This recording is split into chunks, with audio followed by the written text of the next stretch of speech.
Welcome back to Hava fashions fabric world.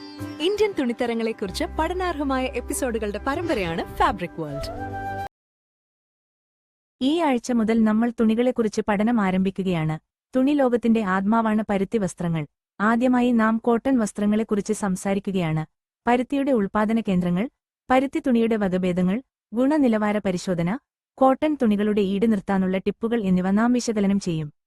Poplin, cambric, voile, lawn, satin, flannel, denim, khadi തുടങ്ങിയവയാണ് ഇന്ത്യയിൽ ഉൽപ്പാദിപ്പിക്കപ്പെടുന്ന പ്രധാന cotton തുണിയിനങ്ങൾ.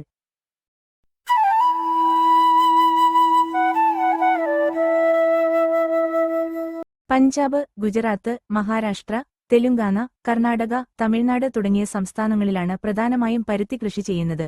ലോകത്ത് ഏറ്റവും കൂടുതൽ പരുത്തി ഉത്പാദിപ്പിക്കുന്നതിൽ രണ്ടാം സ്ഥാനമാണ് ഇന്ത്യക്കുള്ളത്.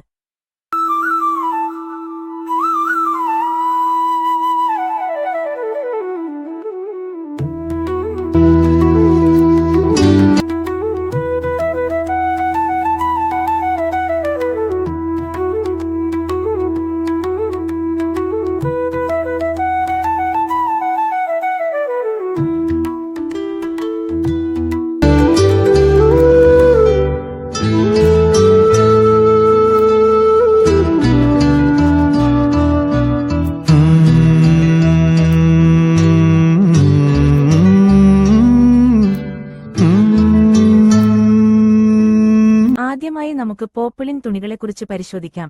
ഇതിന് മൃദുലമായതും ആകർഷകമായതുമായ ചെറിയ വരകളുണ്ട്. മധ്യഭാരമുള്ള തുണിയാണ്, അതുകൊണ്ട് ഇത് വളരെ ഭാരം കുറഞ്ഞതോ വളരെ കട്ടിയുള്ളതോ അല്ല. ഷർട്ടുകൾ, ലേഡീസ് ടോപ്പുകൾ എന്നിവ ഉണ്ടാക്കാൻ ഇത് വളരെ അനുയോജ്യമാണ്. ക്യാംബ്രിക്ക് മൃദുവും കർശനമായ നെയ്ത്തുമുള്ള തുണി, കുത്തി, നൈറ്റി മുതലായവയ്ക്ക് ഉപയോഗിക്കുന്നു. GSM 80 മുതൽ 110 വരെ. ക്യാംബ്രിക്കിന്റെ ലഘുഭാരവും ക്രിസ്പ് ഫീലും കാരണം ഇത് താഴെ പറയുന്ന വസ്ത്രങ്ങളിൽ വ്യാപകമായി ഉപയോഗിക്കുന്നു. ലേഡീസ് കുത്തി, ടോപ്സ് ആൻഡ് ട്യൂണിക്സ്, നൈറ്റികൾ, ചുരിദാർ അപ്പർ, കുട്ടികളുടെ വസ്ത്രങ്ങൾ, കൈത്തുന്നൽ അലങ്കാരങ്ങൾ, ചർമ്മത്തിൽ ചൂട് പിടിക്കാത്തതിനാൽ വെളുപ്പ് വസ്ത്രങ്ങൾ ഉണ്ടാക്കാനും ഇത് ഉപയോഗിക്കുന്നു. മറ്റ് കോട്ടൺ തുണികളെക്കുറിച്ചുള്ള പഠനം അടുത്ത ആഴ്ച. അതുവരെ